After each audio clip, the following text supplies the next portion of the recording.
Hi friends, ఇవాళ మా breakfast వచ్చేసి మేతి పరాటా అండి. అదే మెంతి కూరతో పరాటా చేసుకోవడం చాలా హెల్దీ రెసిపీ అండ్ చాలా టేస్టీగా ఉంటుంది. మనం ఎప్పుడైనా చపాతీ చేసుకుంటే పక్కన తప్పకుండా ఏదో ఒక కర్రీ చేసుకోవాలి. కానీ ఈ మేతి పరాటాకి అస్సలు అవసరం లేదు.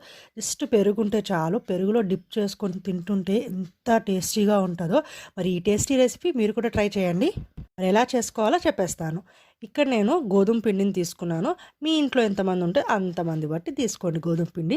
దాంట్లో ఆబ్వియస్లీ ఉప్పు వేసుకోవాలి.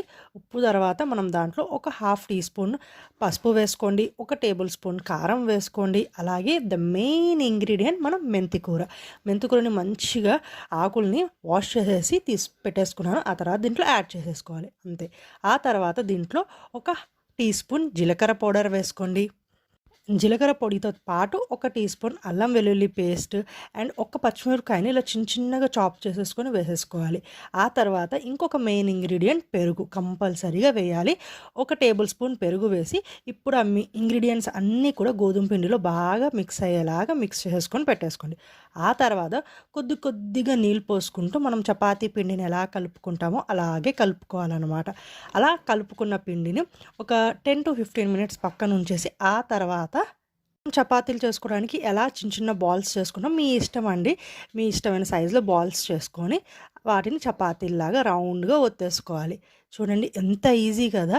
ఇంట్లో మెంతి కూర ఉంటే ఇలాంటి మంచి మంచి రెసిపీస్ని కూడా చేసుకోవచ్చు. ఎప్పుడు పప్పు లేకపోతే మెంతి కూర ఫ్రైయే కాకుండా మెంతి కూరతో ఇలా చపాతీ చేసుకుంటే చాలా టేస్టీగా ఉంటుంది. అండ్ అసలు మనకి సపరేట్గా కర్రీ చేయాల్సిన అవసరం లేదు. జస్ట్ పెరుగు ఉంటే పెరుగులో డిప్ చేసేసుకొని ఇంత మంచి రెసిపీని మీరు కూడా ఎంజాయ్ చేయొచ్చు. మరి రెసిపీ నచ్చిందా? ఇంకోటి చెప్పడం మర్చిపోయాను. ఈ మేతి పరాటాని ఎంచక్కా 2 వైపులా ఘీ వేసుకొని కాల్చుకుంటే చాలా టేస్టీగా ఉంటుందండి. కొన్ని రెసిపీస్ వాటి పద్ధతిని ఎలా ఉంటుందో అలాగే పాటిస్తే దాని టేస్ట్ కూడా అంతే అమేజింగ్గా ఎంజాయ్ చేయొచ్చు. సో అందుకే ఆయిల్ కాకుండా ఒక్కసారి ఘీతో ట్రై చేయండి. ఘీతో ఈ మేతి పరాటాని మంచిగా 2 వైపులా కాల్చుకొని ఎంచక్కా పెరుగుతో డిప్ చేసుకొని తింటే ఆహా! ఎంత బాగుంటుందో. ఇలాంటి మంచి మంచి వీడియోస్ మిస్ అవ్వద్దు అనుకుంటే తప్పకుండా నా ఛానల్ని సబ్స్క్రైబ్ చేసుకొని పక్కన ఉన్న బెల్ ఐకాన్ని క్లిక్ చేస్తే నేను వీడియో పెట్టిన వెంటనే మీకు నోటిఫికేషన్ వచ్చేసిద్ది. ఇంకొక మంచి వీడియోతో మళ్ళీ వచ్చేస్తాను. అప్పటివరకు టాటా బాయ్.